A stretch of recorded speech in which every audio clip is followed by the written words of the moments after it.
들으시는 모든 분들에게 그리스도 인칭이 임하시기를 바라겠습니다. 우리가 읽으신 요한계시록 9장의 말씀을 통해서 오늘은 지옥과 관련된 말씀을 나누고자 합니다. 우리는 우리가 살고 있는 이 땅 속에 무엇이 있는지 잘 모릅니다. 요즘 가끔 뉴스에 보도되는 것이 싱크홀 현상이 자주 일어나는 것을 보게 되는데요. 땅이 이제 갑자기 움푹 꺼져 들어가는 경우를 보게 됩니다. 그런 경우는 이제 뭐 공사 때문에 뭐 그렇다라고도 하고요. 또 일부에서는 지하수가 쓸려 나갈 때 그 땅 지반이 같이 쓸려 나가면서 생기는 현상이다라고도 합니다. 지구 한쪽 저쪽 편에 가면은 또 엄청나게 그런 크고 깊은 싱크홀이 있는데요. 뭐 너비가 무려 뭐 한 1km 가량 되고 깊이가 뭐 그 이상 되는 그야말로 어마무시한 그런 싱크홀이 또 있는 나라도 있습니다. 우리가 살고 있는 이 세상에서는요, 우리 지식으로 알지 못하는 그런 일들이 지금 많이 있는 것 같습니다.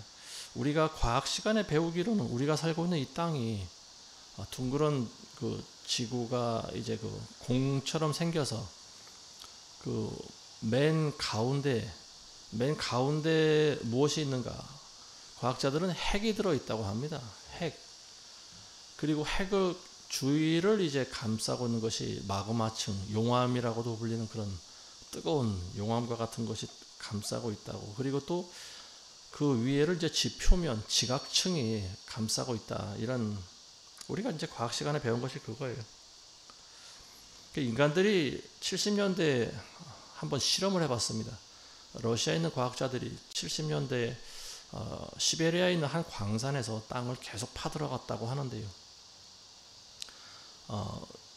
길이가 수십 미터 되는 그런 드릴을 계속 연결해서 땅을 파들어갔는데 한 10km 정도 파들어가면서부터 굉장히 어려움을 겪었다고 합니다. 왜냐하면 10km 이상 파들어갔을 때 그 안에 너무 뜨거운 열기 때문에 제대로 파들어가지 못했다고 합니다. 어쨌든 공식적으로 인간이 땅을 파고 들어간 기록이 12km라고 나와 있습니다. 그 이상 파니까 이제 드릴이 녹아서 파들어가지 못했다고 합니다. 12km면은 얼마 안 되는 거리잖아요. 불과 12km 되는 깊이를 파들어갔는데도 그 이상 파지 못했다. 지금 우리 인간이 가지고 있는 과학의 한계로서는 땅속 12km 이상을 들어가지 못한다라고 하는 말입니다. 지구 중심까지 파고 들어가려면 얼마나 파고 들어가야 될까요? 얼추 계산만 하더라도 수천 킬로미터를 파고 들어가야 지구 중심부에 닿습니다. 근데 인간의 한계가 12km밖에 되지 못한다라고 하는 거죠. 그럼 우리는 이 땅 속에 무엇이 있을까?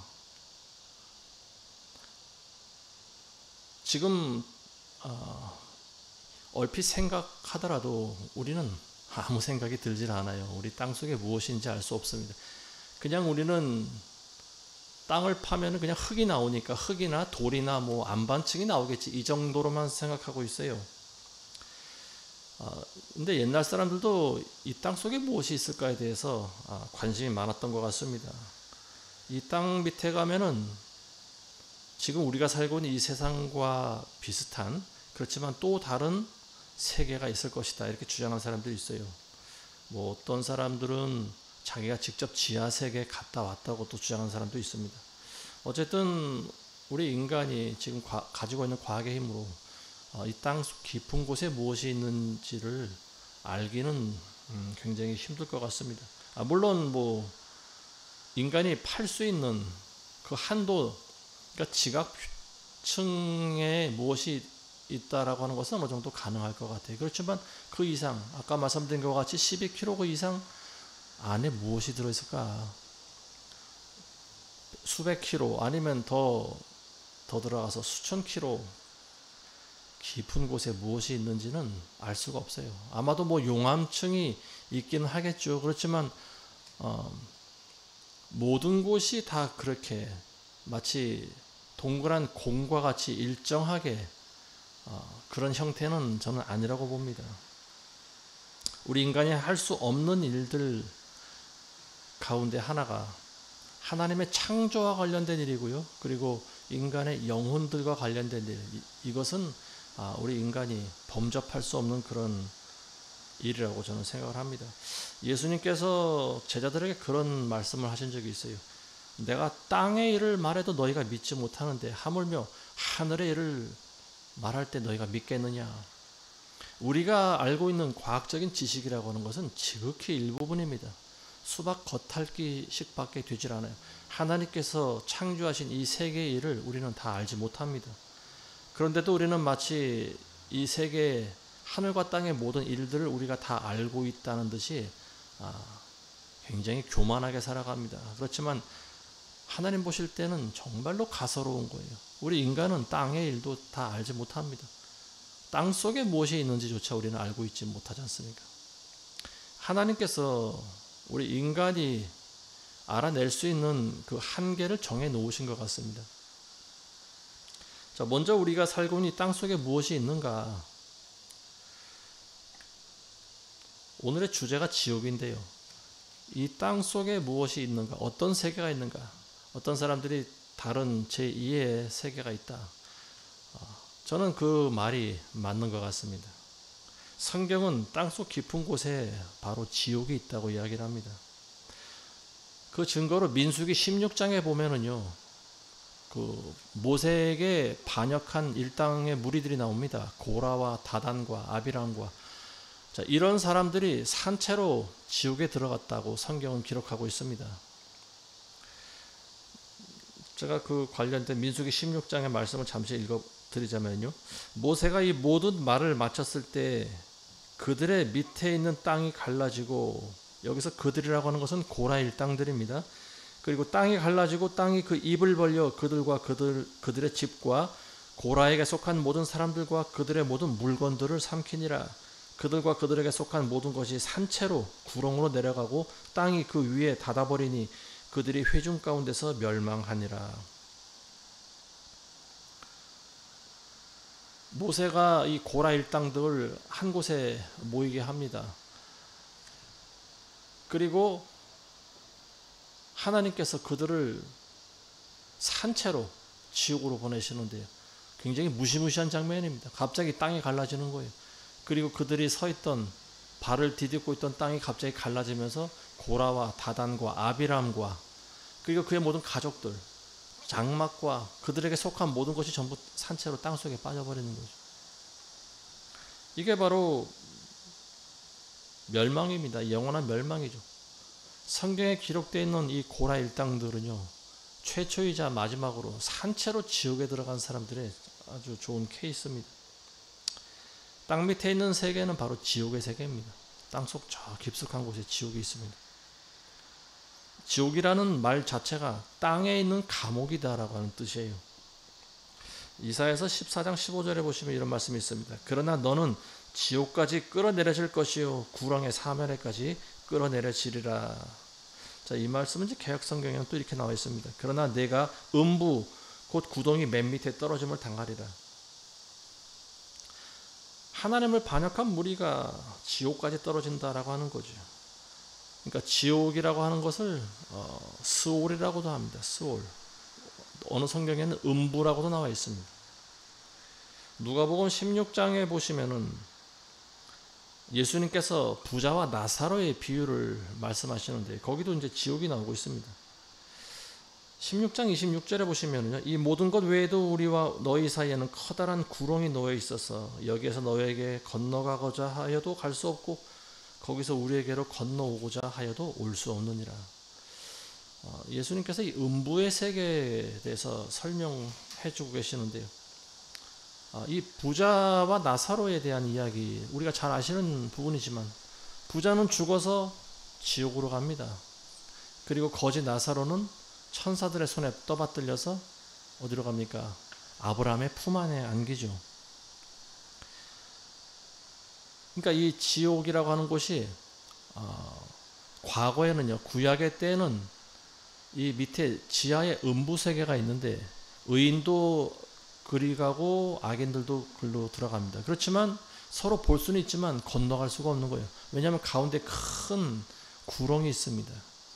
가운데 큰 갭이 있어요. 그래서 이쪽과 저쪽을 서로 볼 수는 있지만 건너갈 수 없는 거죠. 자, 음부 세계가 한쪽은 의인들이 들어가는 아브라함의 품이 있고요. 그리고 한쪽은 불로 고통당하는 곳이 있습니다. 거기가 이제 바로 지옥이 되는 거죠. 그렇지만 이제 지금은 의인들이 죽어서 그 영혼이 땅 속으로 안 들어간다고 봅니다. 왜냐하면 예수님께서 돌아가셨을 때, 죽으셨을 때 영혼이 예수님께서 어떻게 하셨습니까? 땅 속으로 들어가셨죠. 그리고 그때 밑에서 대기하고 있던 의인들을 전부 데리고 나왔다. 그래서 지금은 밑에는 악인들만 고통당하고 있는 곳이 바로 지옥이고 거기가 이제 음부가 되는 거죠. 스올이라고도 하고요. 지옥에 가는 자들은 당연히 죄인들이 갑니다. 하나님께 죄를 지은 죄인들, 회개하지 않은 죄인들, 이런 사람들이 이제 지옥에 들어가는데요.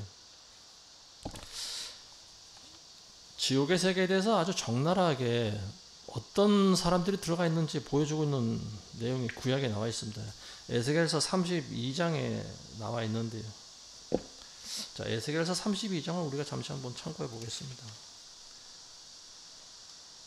에스겔서 32장에 보시면은요,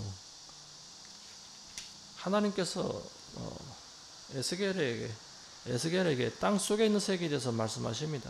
지옥에 들어가 있는 자들, 땅의 아랫부분들에 던지라, 이런 말이 있습니다.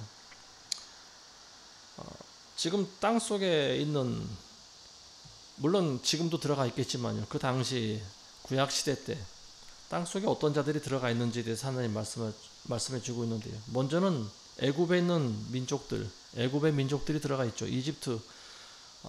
그리고 이집트는 주변에 있는 많은 민족들을 약탈하고 전쟁으로 죽이고 했던 그런 민족들입니다. 자, 먼저 있는 애굽과 파라오들이 들어가 있고요. 그리고 또 아수르 민족들이 들어가 있다고 나와 있습니다. 이 아수르 민족은 살아있을 때 주변에 있는 많은 사람들을 칼로 죽이면서 공포를 일으켰던 자들이죠. 그리고 또 엘람 민족이 있고 메색과 두발과 에돔, 자, 이런 민족들이 전부 지옥에 들어가 있다고 성경은 기록하고 있습니다. 그리고 자기가 죽였던 자들도 또 그 안에 들어가 있는 거예요. 자, 이런 여러 민족들 공통점이 있습니다. 그게 뭐냐면 바로 할례를 받지 않은 자들이다, 이렇게 기록을 하고 있습니다. 즉 할례를 받지 않았다라고 하는 것은 무슨 말이냐? 구원받지 못한다라고 하는 말이죠. 하나님의 죄사함의 은총이 이 이방인들에게까지 적용이 되지 않았다라고 하는 말입니다.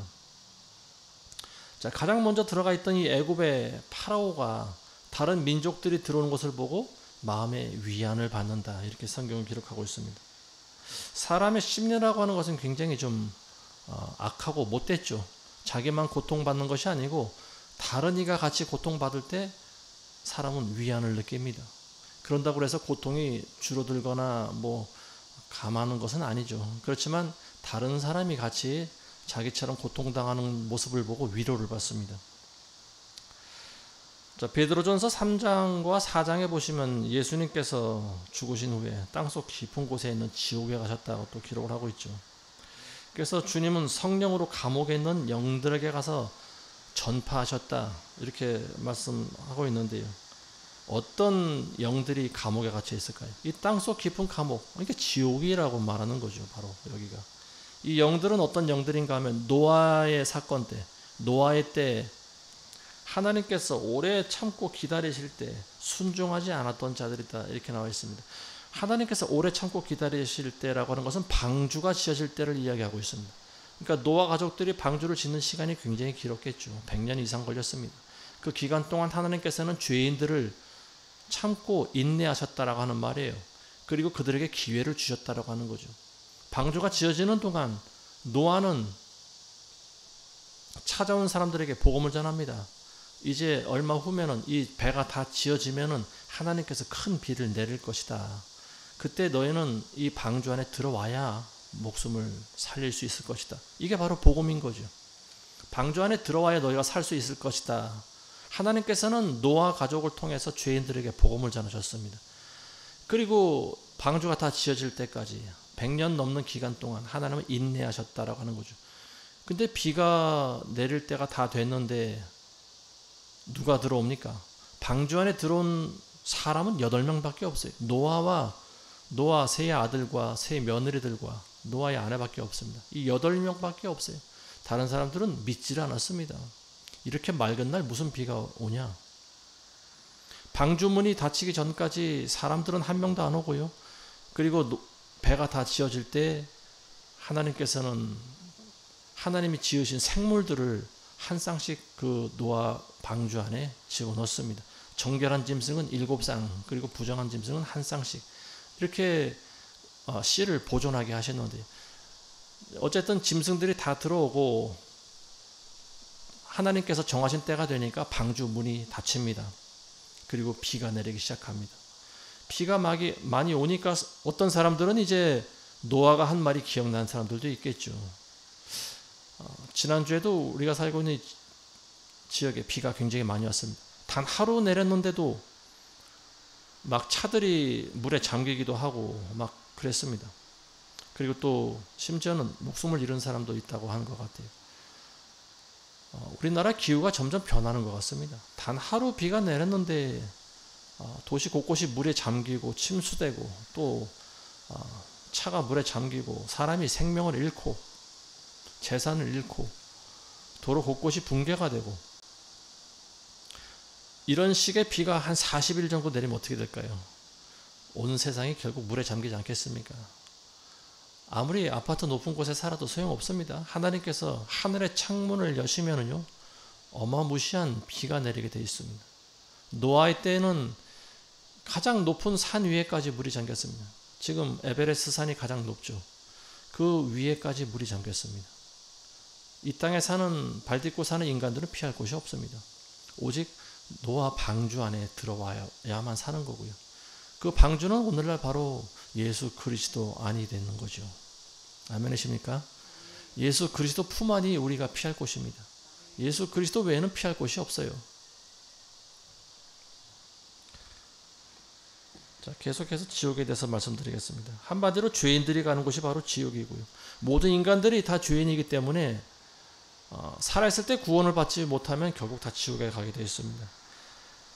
그렇지만 우리가 살아있을 때 예수님을 만날 수 있도록 하나님께서는 안배를 해주셨습니다. 그게 바로 노아의 때인 거예요. 지금 우리 이방인들에게는 교회를 통해서 하나님께서 구원을 주십니다. 많은 사람들이 교회로 가야 되는 거죠. 그리고 교회에 가서 복음을 듣습니다.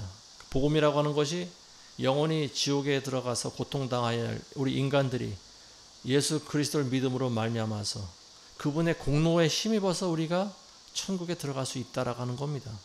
이게 바로 복음입니다. 이게 바로 복된 소식인 거예요. 뭐 로또 복권 맞아서 이 세상에서 잘 먹고 잘 사는 거, 이게 복음이 아닙니다. 물론 지금 당장 굶어 죽어가는 사람들에게 있어서는 한 덩어리 빵이 복음이 될 수도 있습니다. 그렇지만 진정한 복음이라고 하는 것은요, 이 세상에서 우리가 잘 먹고 잘 사는 것이 아니고 영원한 세계에서 우리가 어디로 가느냐, 바로 이것이 가장 중요한 복음의 핵심입니다. 많은 사람들이 자기가 하고 싶은 대로 살다가 죽으면 결국은 지옥에 들어가게 돼 있어요. 땅속 깊은 곳으로 들어갑니다. 그렇지만 우리는 지옥으로 안 갑니다. 왜냐하면 우리는 그리스도 안에 있기 때문에 그렇습니다. 방주 안에 들어가 있기 때문에 그렇습니다. 예수 그리스도를 믿고 그 은혜로 구원받은 사람들은 예수님과 함께 영원한 천국에서 살아가게 되는 거예요. 이게 바로 복음입니다.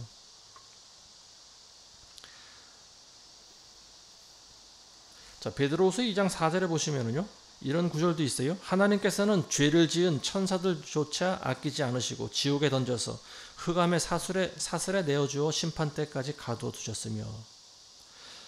자, 여기서 말하고 있는 지옥은요, 우리 인간들이 들어가 있는 지옥과는 또 다른 곳인 것 같습니다. 지옥이라고 하는 것이 한 장소가 아니고요. 제가 봤을 때는 지옥이 아마 그 지옥의 방이라고 하는 것이 몇 개가 있는 것 같습니다. 인간들이 들어가 있는 지옥도 있고, 또 이 천사들, 죄를 지은 천사들을 가둬두는 그런 흑암 깊은 곳도 또 또 한 구석에 마련이 되어 있는 것 같습니다. 자, 이 죄를 지은 천사들이 어떤 죄를 지었을까요?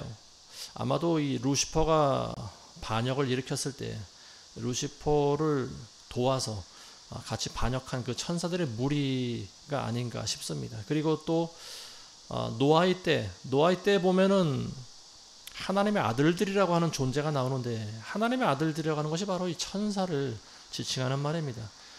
이 하나님의 아들들이 사람의 여자들과 결혼해서 여자를 취해서 자식들을 낳았는데, 이 자식들이 바로 네피림이 되었다, 이렇게 성경 기록을 하고 있습니다. 아마도 이제 이러한 천사들, 불순종한 천사들을 가둬두는 곳이 바로 또 지옥 가운데 하나가 된다라고 하는 거죠. 자, 우리가 읽으신 말씀 요한계시록 9장을 다시 한번 보겠습니다.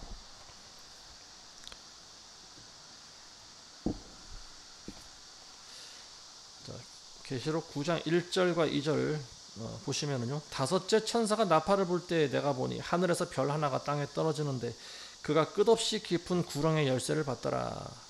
그가 끝없는 깊은 구렁을 여니 큰 용광로 연기 같은 연기가 구렁에서 올라오는데 해와 공기와 그 구렁의 연기로 말미암아 어두워지더라. 다섯째 천사가 나팔을 불 때, 지금 이때의 상황은 어떤 상황이냐? 아주 극심한 환란의 중간쯤 들어와 있는 상황입니다. 그때 하늘에서 별이 하나 땅에 떨어지는데, 여기서 별은 천사를 상징하는 거죠.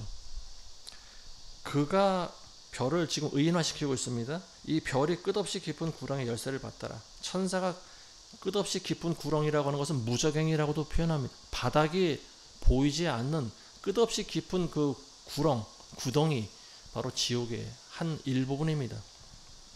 그 열쇠를 받는데 그 천사가 그 무저갱의 문을 연다고 나와 있어요. 그때 무저갱에서 올라오는 존재가 있습니다. 막 시커먼 그런 연기 같은 것들이 올라오고요. 그리고 연기와 함께 올라오는 존재가 있는데 바로 악령들이 올라오는 거죠. 메뚜기 떼라고 나와 있는데, 이 메뚜기 떼들이 끔찍하게 생겼죠. 생긴 건 메뚜기의 모습을 하고 있는데 사람의 얼굴을 하고 있습니다. 그리고 심지어 머리카락도 있어요. 여인의 머리카락처럼 긴 머리카락을 날린다, 이렇게 나와 있습니다. 제가 예전에 이제 이 말씀을 토대로 해서 한번 스케치를 해본 적이 있습니다. 근데 그걸 보면 굉장히 좀 끔찍해요. 밤에 자다가 꿈에 나올 것 같습니다. 그리고 머리에는 또 금면류관 같은 것을 쓰고 있다고 해요. 그리고 또 사자 같은 그런 이빨도 가지고 있다고 합니다. 그리고 가슴에는 단단한 그런 흉배를 가지고 있고요. 또 날개를 가지고 날아다니는 그런 존재입니다. 메뚜기예요. 메뚜기 같은데 자세히 보면 사람의 얼굴과, 그리고 머리에는 면류관이 있고, 그리고 또 사람처럼, 여인처럼 긴 머리카락을 가지고 있고 단단한 흉배를 가지고 있는 참 끔찍한 그런 존재입니다. 자, 이 무저갱에서 올라오는 존재, 영적인 존재지요. 자, 마지막 때가 되면은 이러한 메뚜기들이 돌아다닌다라고 하는 거예요. 굉장히 끔찍한 일 아니겠습니까? 물론 영적인 존재이기 때문에 사람의 눈에는 안 보일 수가 있습니다. 근데 저는 그런 생각을 해봐요. 이런 존재들이 아마도 눈에 보일 수도 있겠다라고 하는 생각이 됩니다. 그리고 그런 존재들이 돌아다니면서 사람들을 쏘는데요. 자, 꼬리에 전갈처럼 쏘는 침이 달려있다고 나와 있습니다. 자, 이런 악령들, 무저갱에 들어가 있던 이런 악령들을 왜 하나님께서는 풀어주실까요? 왜 천사는 무저갱의 문을 열을까요? 바로 이 악령들은요, 마지막 때를 위해 예비되어 있는 그런 존재들입니다. 사람들을 시험하는 거예요. 그래서 마지막 때 많은 사람들을 고통 가운데 빠지게 합니다. 이 메뚜기한테 쏘이면은요, 다섯 달 동안 고통을 당하는데 백신도 필요 없어요. 아무리 주사약을 먹고 약을 먹어도 고통이 가시질 않습니다. 그래서 어느 정도 고통스러운 거 하면요, 사람들이 죽으려고 해요. 차라리 나는 죽겠다. 근데 죽고 싶어도 죽질 않는 거예요. 이게 굉장히 끔찍한 고통이죠. 자, 이 메뚜기들이 무저갱에서 올라왔고요. 그리고 이들의 존재에 대해서 설명을 하고 있는데, 이 메뚜기들은 어떤 왕의 지배와 통제를 받습니다. 그 왕이라고 하는 존재는 누구냐? 아바돈이라고 하는 거예요. 히브리어로 아바돈이라고 하고 헬라어로 아폴론이라고 합니다. 아바돈, 아폴론이 무슨 말이냐? 멸망이라고 하는 말입니다. 그러니까 이 멸망의 왕의 지배를 받는 존재들, 바로 이 메뚜기들과 같은 존재들이다. 그리고 마지막 때 하나님께서는 그 지옥의 문, 무저갱의 문을 천사를 통해서 열게 하신다라고 하는 거죠. 자, 이 메뚜기들이 쏘는 사람들이 있어요. 무작위로 아무나 다 쏘는 것이 아닙니다. 메뚜기가 쏠 때는요, 일정한 사람만 쏘라고 명령을 받은 거죠. 어떤 사람들인가 하면 바로 이마에 그 하나님의 인장으로 표시받지 않은 사람들만 해치라 이렇게 나와 있다는 거죠. 9장 4절에 보시면은요, 다른 풀이나 초목이나 어떤 다른 것도 해하지 말고 하나님의 인으로 표시받지 않은 사람들만 해치라 이렇게 나와 있는 거예요. 이마에 하나님의 인장, 이게 무슨 말이냐? 하나님의 인치심이라고 하는 거죠. 성령의 인치심이라고도 합니다. 즉 하나님께서 표시하신 사람들은 건드리지 말라고 하는 말이에요. 근데 그 외의 사람들은 전부 이 메뚜기에 의해서 고통을 받는다라고 하는 거죠. 하나님의 인치심에 대해서 우리가 계시록 7장을 보시면은요, 우리가 참고할 수 있습니다. 요한계시록 7장 4절에서 8절 보시면은요, 이스라엘 가운데 14만 4천 명이 하나님의 인장으로 표시를 받는 내용이 나옵니다. 자, 그래서 그 유다 지파부터 시작해서 12지파가 각 지파별로 12,000명씩 하나님의 인치심을 받습니다. 그래서 12,000명을 12지파로 곱하니까 14만 4천 명이 나오는 거예요. 요즘 뭐 신천지를 포함해서 우리나라에 보면 가끔 그런 이단들이 있는데 자기네들이 14만 4천 명이다. 뭐 이런 되도 않는 소리를 말하고 있는 그런 이단 사이비 집단들의 그런 말에는 귀도 기울이지 마시기 바랍니다. 성경도 모르고 예수님도 모르는 많은 교인들이 교회만 다니다가 이런 말에 현혹이 됩니다. 그래서 그들에게 끌려갑니다. 신천지에 끌려가면 돌아오기가 쉽지가 않습니다. 14만 4천 명은 유대인들의 숫자입니다. 그리고 마지막 때 하나님의 인치심을 받는 사람들의 숫자예요. 유대인들에게 14만 4천 명의 인치심이 있고요. 그럼 이방인들은 인치심을 받지 못하느냐? 그런 것은 아니에요. 이방인들도 인치심을 받습니다. 이 사람들은 마지막 때 인치심을 받는 사람도 어떤 사람들인가?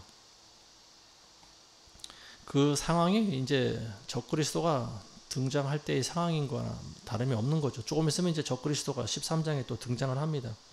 이 사람들은 뒤늦게 이제 하나님을 믿은 사람들입니다. 1차적으로 교회가 휴거가 되고 남아있는 사람들 가운데서도 다시 또 뒤늦은 추수, 두 번째 추수로 구원받는 사람들이 있어요. 바로 이런 사람들입니다. 근데 이 사람들은 거의 순교를 당해야 되는 그런 상황인 거죠. 왜냐하면 지금도 이제 어떤 나라에서는 북한 뭐 멀리 갈 것도 없어요. 북한에서 어떻게 됩니까? 내가 하나님 믿는다고 공개적으로 말하면 어떻게 됩니까? 하나님 믿는 사람들은 김일성 동생의 절을 안 하죠. 바로 끌려가서 죽이든지 아니면 수용소로 들어갑니다. 그런 나라가 바로 북한인데, 이런 북한 같은 나라가 전 세계적으로 이게 전부 시행이 된다라고 하는 말입니다. 이런 무지막지한 그런 지배와 통제가 시행되는 그런 세상에서 그리스도를 믿고 살아간다라고 하는 것은 굉장히 어려운 일이겠죠. 이미 많은 사람들이 순교를 당하고요. 그리고 남아있는 자들도 언제 순교당할지 모르는 그런 극한의 상황 가운데서도 믿음을 잃지 않고 있는 사람들입니다. 자, 이런 사람들이 이제 이스라엘에 14만 4천 명이 있고 또 이방인들 가운데도 또 있으리라고 보여집니다. 자, 이와 관련돼서는 에스겔서 9장에 보면은 또 그런 내용이 나와 있죠. 하나님께서는 사람들의 이마에 표시를 하라고 하는데요. 6명의 사람이 등장을 하죠. 이제 에스겔이 환상 가운데 본 부분입니다. 이 6명이 어떤 사람은 각자 손에 칼과 창과 활과 뭐 이런 사람을 죽이는 살육 그런 무기를 가지고 있고, 어떤 사람은 또 붓을 가지고 있습니다. 근데 먼저 하나님께서 이 붓을 가지고 있는 서기관 복장을 한 사람에게 어떤 지시를 하는가 하면요.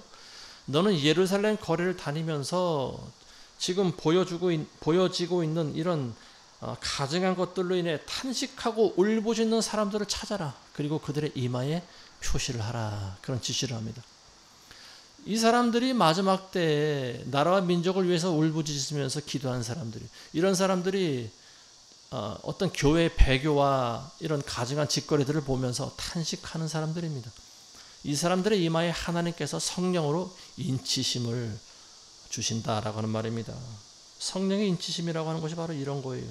물론 지금은 교회 시대이기 때문에 하나님의 은혜가 굉장히 많이 주어지고 있는 때입니다. 그렇지만 때가 되면 교회가 들림받아요.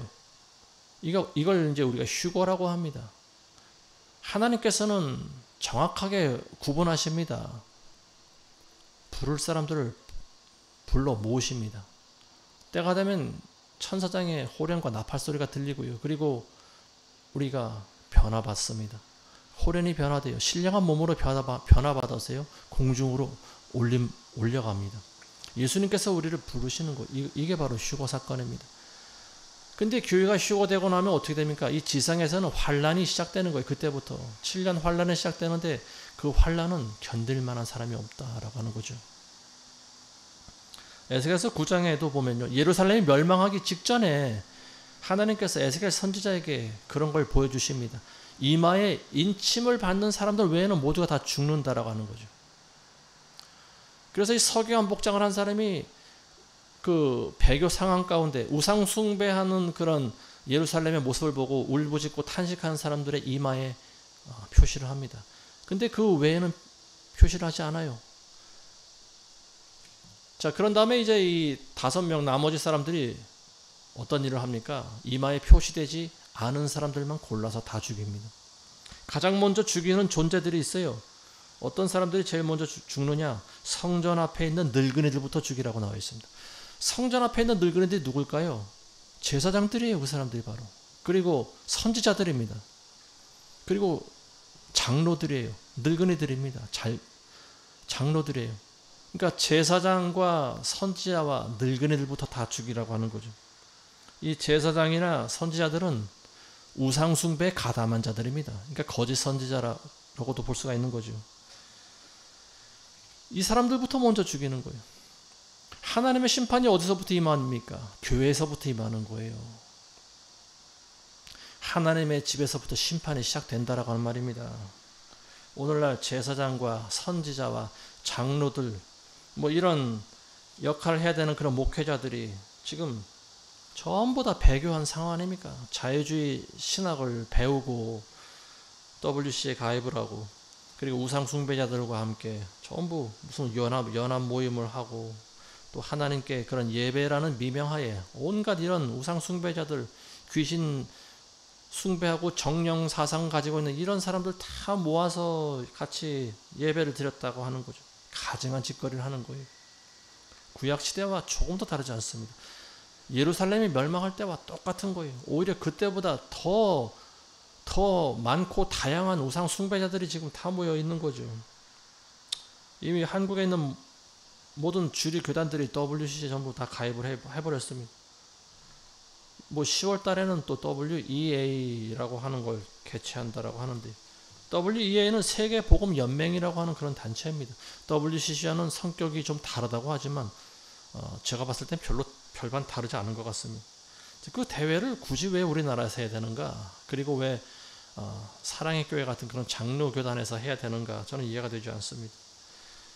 어떤 사람이 이미 그 WEA가 어떤 단체인가에 대해서 알아보기 위해서 아프리카까지 달려갔다라고 하죠.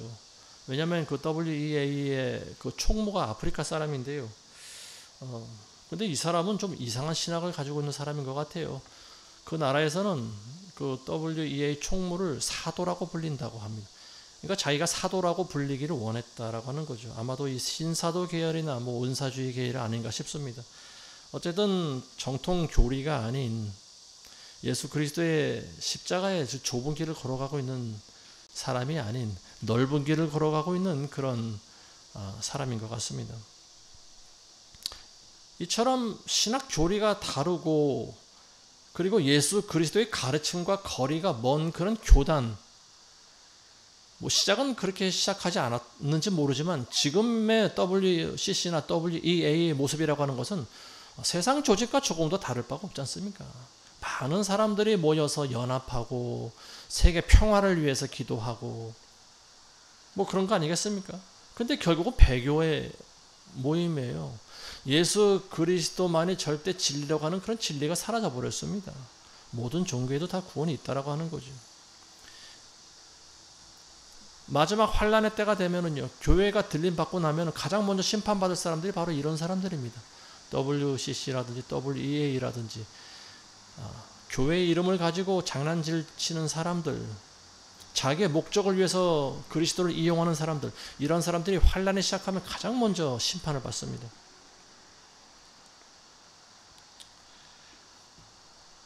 이 음부에서 올라오는 메뚜기들, 무저갱에서 올라오는 양령들, 마지막 때 이 7년 환란 기간 동안 많은 사람들을 시험합니다. 그리고 하나님께서는 이미 성령을 통해서 구원받을 자들을 이미 정해 놓으셨는데, 그건 뭐냐? 성령의 인치심을 받은 사람들이 누구냐라고 하는 거죠. 그러니까 메뚜기에 고통당한 사람들은 5달 동안 죽고 싶어도 죽지 못할 그런 고통을 받습니다. 약을 먹어도 소용이 없어요. 백신도 소용없어요. 코로나 때 우리가 경험해봤지만 백신을 3차까지 맞아도 효능이 없지 않습니까?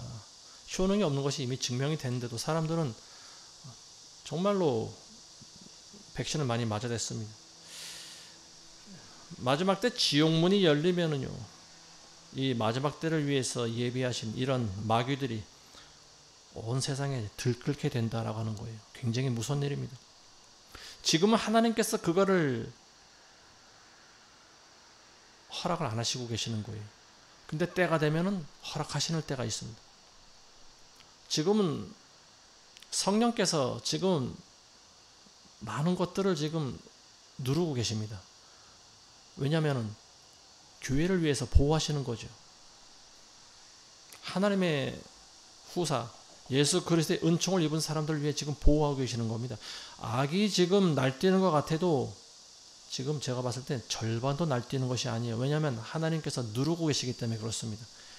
근데 교회가 들림 받고 나면 어떻게 됩니까? 하나님께서 그 모든 것을 해제하십니다. 그리고 악에게 기회를 주십니다. 그래서 천사를 통해서 무저갱의 문을 여시면요, 마귀들이 뛰쳐나오는 거예요. 메뚜기들이 뛰쳐나오는데요, 이 메뚜기들이 사람을 5달 동안 고통스럽게 만들어 버립니다. 이틀 전에 광복절 날이었는데 그때 이 정부에서 특사로 많은 사람들을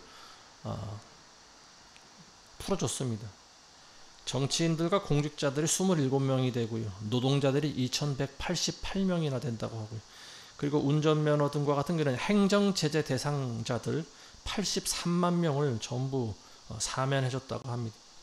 그 명분이 뭐냐? 국민통합과 그리고 화합이라고 하는 측면에서 다 사면해줬다고 하는데, 이 풀려난 사람들이 억울하게 옥살이를 하던 사람들이 풀려났으면야 잘했다고 칭찬을 해주는데, 지금 우리가 주목하고 있는 중요한 인물이 한 명 있지 않습니까? 과거 민정수석으로 있던 사람. 이 사람은 자기 자녀 입시 비리로 범죄자예요. 자녀 입시 비리로 구속됐던 사람이고요. 또 그 아내도 마찬가지고요. 어떤 한 의원이었던 여자, 이 사람은 일제 치하에서 위안부로 고통당하면서 살아왔다. 이 할머니들에게 돌아가야 될 돈을 갈취했던 여자입니다. 참으로 파렴치하고 악한 그 여인인데, 자기는 끝까지 그런 적 없다고 잡아떼고 있는 여인입니다. 근데 이런 사람들을 지금 다 풀어줬다라고 하는 거예요. 2,000명이나 되는 노동자들은요, 거의 다 민노총 소속 노동자들입니다. 이 사람들은 자기 기업의 안위보다는 그저 자기 눈앞의 이익만 추구하는 사람들이고요. 그리고 주사파의 지시를 받고 기업이 망하든 말든 시도 때도 없이 그런 파업을 일삼고 기업을 파탄내고 나라를 어지럽히던 이런 사람들이, 그런 사람들을 2188명 이번에 전부 사면받았습니다. 이런 위험한 사람들을 지금 전부 다 풀어줬는데 저 이걸 보면서 드는 생각이 지옥문이 열릴 때와 좀 비슷한 상황이 아닌가, 저는 그런 생각이 듭니다. 지옥문이 열릴 때 이 메뚜기들이 뛰쳐나와서 마구 사람들을 쏘아대지 않습니까? 비정상적인 방법으로 살아가는 사람들, 그리고 우리나라의 정체성과 반대되는 사상과 생각을 가지고 살아가는 사람들, 무개념적인 그런 방식으로 살아가는 사람들, 이런 사람들이 지금 수천 명이 감옥에서 뛰쳐나왔는데 지금 우리나라가 어떻게 될까요? 앞으로 이 사람들이 변화가 될까요? 감옥살이 조금 했으니까 좀 정신을 차렸을까요? 저는 그러지 않다라고 봅니다. 아마 그런 사람들은 10%도 되지 않을 거예요. 우리나라가 지금 정확하게 절반이 나뉜 상태입니다. 작년에 언제 제가 한번 말씀드린 적이 있는 것 같은데 우리나라가 지금 반동강이 나버렸어요. 우리 자체적으로는 자정이 안 됩니다. 회복이 안 돼요. 우리가 바랄 수 있는 건 미국의 개입밖에 없어요. 근데 다행스러운 것은 미국이 아마도 우리나라를 좀 이끌어가지 않나 싶습니다. 얼마 전에 또 코로나 때 우리가 매일 보던 머리 희끗희끗한 여자의 얼굴이 있는데 그 여자가 이번에 또 보건복지부 장관이 되었다라고 하는 거죠. 근데 장관이 되자마자 제일 처음 한 일이 백신 530만 명분의 백신을 지금 또 다시 들여왔다고 합니다. 거액의 돈을 들여서 왜 효능도 없는 그런 백신을 다시 들여왔을까? 2020년부터 22년까지 3년 동안 우리는 말 못할 고통을 겪지 않았습니까? 백신 접종이 되고 나서 2021년부터 이 위험한 백신을 맞고 사람들이 얼마나 많이 죽었어요. 작년에 미국에서는 백신 청문회가 열렸다고 합니다. 백신을 맞고 사망한 사람들을 전부 부검해봤는데 그 결과 74%가 백신 부작용으로 판명이 났습니다. 그래서 미국의 의학자들이 모여서 청문회를 한 그 기록이 있습니다. 유튜브에 동영상으로 나돌아다니고 있어요. 이미 백신이 나오기 전부터 연구 결과가 있었다고 합니다. 이게 위험하니까 잘못하면 사망할 수도 있다. 근데 백신에는 그러한 위험 경고문을 전혀 적어두지 않고 있어요. 심지어 담배 같은 것도 이 담배를 필 경우에 경고문이 적혀 있습니다. 담배를 필 경우에 폐암에 걸릴 수도 있습니다. 이런 경고문이 적혀 있잖아요. 근데 사람 몸에 직접 주사약으로 들어오는 이 위험한 백신에 그런 경고문이 일절 없었다고 해요. 그래서 무작정 사람들 몸에 들어온 결과 어떻게 됐습니까? 엄청나게 많은 사람들이 부작용으로 죽었다고 하는 거죠. 뭐 자세한 내용은 들어가서 보시면 알 거예요. 어쨌든 백신이라고 하는 것이 그만큼 사람에게 위험하고요. 맞고 실제로 부작용으로 죽는 사람이 굉장히 많이 있어요. 지금도 신부전으로 고생한 사람들이 많이 있습니다. 공식적으로 발표되기로는 태반과 폐에 그 혈액 손상을 가져온다라고 하는 거죠. 이 mRNA 백신이라고 하는 것이요, 사람의 세포를 분열시키는 그런 기능이 있다고 해요. 사람의 세포가 분열될 때 가서 분열돼야 되는데 시도 때도 없이 이 사람의 세포에 붙어서 사람의 세포를 분열시켜 버리는데, 그러다 보니까 혈관이 손상이 일어나는 거고요. 심장 부전, 심부전증 같은 것이 일어나고 있는 거죠. 폐에도 손상이 오는 거고요. 어쨌든 미국에서 청문회 때 이미 다 드러났습니다. 일부 단체가 WHO, 세계보건기구를 포함한 미국의 건강 관련된 단체가 많은 산부인과 의사들 포섭을 하고 또 협박을 했다라고 하는 그런 증거가 드러났죠. 6만 명이나 되는 산부인과 의사들에게도 그런 협박성 공문을 보냈다고 합니다.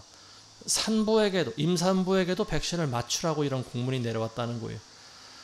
임산부에게도 이 백신이라고 하는 것이 얼마나 위험한 물질입니까? 건강한 사람이 맞아도 죽을 수 있는데 임산부가 맞을 때는 임산부하고 그 안에 있는 아이에게는 치명적인 거 아니겠습니까?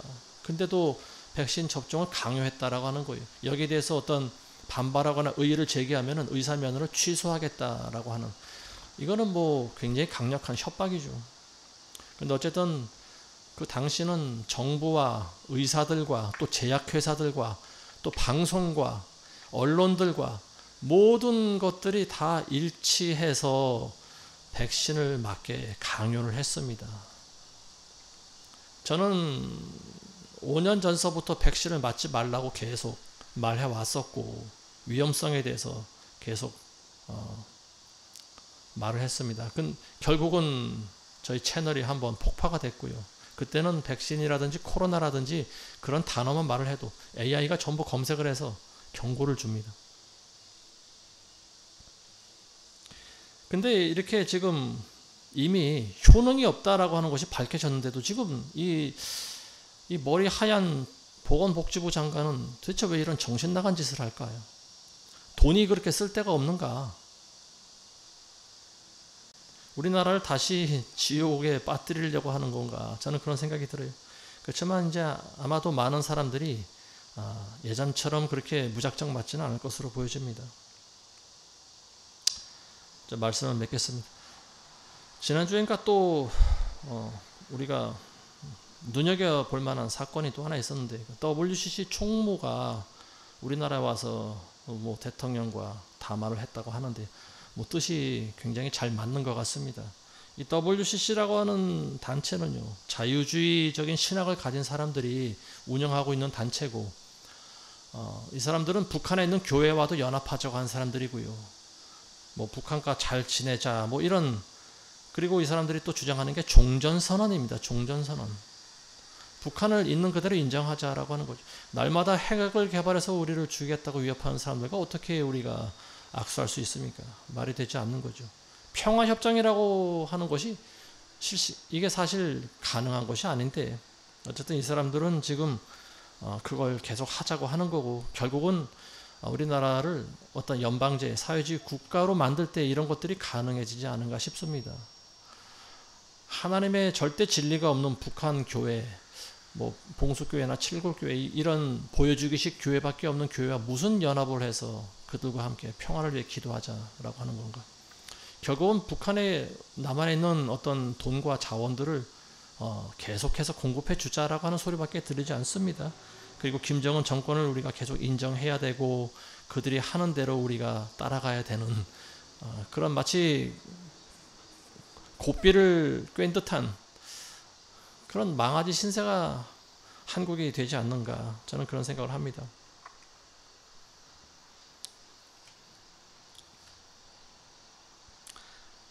교회가 들림받고 난 이 환란의 때에는요, 많은 사람들이 상상하지 못하는 그런 고초를 받습니다. 그래서 지금 우리가 깨어서 기도해야 될 때가 바로 지금입니다. 우리는 애통해하고 탄식하면서 우상숭배에 가담한 한국교회 그 죄악을 그들이 회개하기 위해서 우리가 대신 기도해야 됩니다. 그리고 멸망해가는 나라 민족의 구원을 위해서 우리가 기도를 해야 됩니다. 하나님께서 교회를 들어 올리실 때가 지금 거의 다 된 것 같습니다. 요한계시록 1장에서 3장까지 보시면요, 소아시아에 7교회가 나옵니다. 근데 4장 이후부터는 교회라고 하는 단어가 나오질 않아요. 교회가 이미 올라갔기 때문에 그렇습니다.